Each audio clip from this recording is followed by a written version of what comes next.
बिस्मिल्लाहिर्रहमानिर्रहीम। अस्सलाम वालेकुम रहमतुल्लाहि व बरकातहू।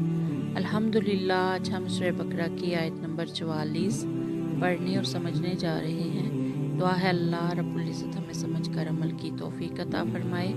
आमीन या रब्बुल आलमीन। आऊज़ु बिल्लाहि मिनश शैतानिर रजीम। बिस्मिल्लाहिर्रहमानिर्रहीम। अतामुरूना, क्या तुम हुक्म देते हो अन्नासा, लोगों को, बिलबिर्रि, नेकी का, वतनसौना, और भूल जाते हो, अनफुसकुम, अपने आप को, वांतुम, हालांकि तुम, ततलून अलकिताबा, पढ़ते हो किताब, अफला ताकिलून, क्या फिर तुम नहीं समझते। अतामुरून अन्नास बिलबिर्रि वतनसौना अनफुसकुम वांतुम ततलून अलकिताबा अफला ताकिलून, क्या तुम दूसरे लोगों को तो नेकी का हुक्म देते हो और खुद अपने आप को भूल जाते हो, हालांकि तुम किताब की तिलावत भी करते हो, यानी तौरात की, क्या तुम्हें इतनी भी समझ नहीं।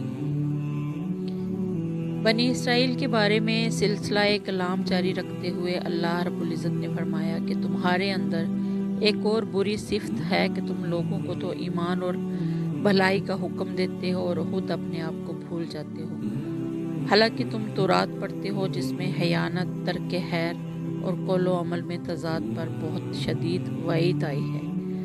हज़रत उसामा बिन ज़ैद रज़ी अल्लाह अन्हु बयान करते हैं कि रसूल अकरम सल्लल्लाहु अलैहि वसल्लम ने फरमाया, क़यामत के दिन एक शख्स को लाया जाएगा और दोज़ख में डाला जाएगा, उसकी अंतड़ियाँ आग में निकल पड़ेंगी और वो इसके गिर्द इस तरह घूमेगा जिस तरह गधा चक्की के गिर्द घूमता है। दोज़खी इसके गिर्द जमा हो जाएंगे और इससे कहेंगे, ए फलां, तुम्हारा क्या हाल है, क्या तुम हमें नेकी का हुक्म नहीं देते थे, बुरी बात से नहीं रोकते थे। वो शख्स जवाब देगा कि दरअसल मैं तुम्हें नेक काम का हुक्म तो देता था, लेकिन वो काम खुद नहीं करता था।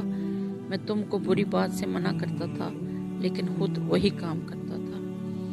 दुआ है अल्लाह रब्बुल इज़्ज़त हमें समझकर अमल की तौफीक अता फरमाए। आमीन या रब्बुल आलमीन। अस्सलामु अलैकुम व रहमतुल्लाहि व बरकातहू।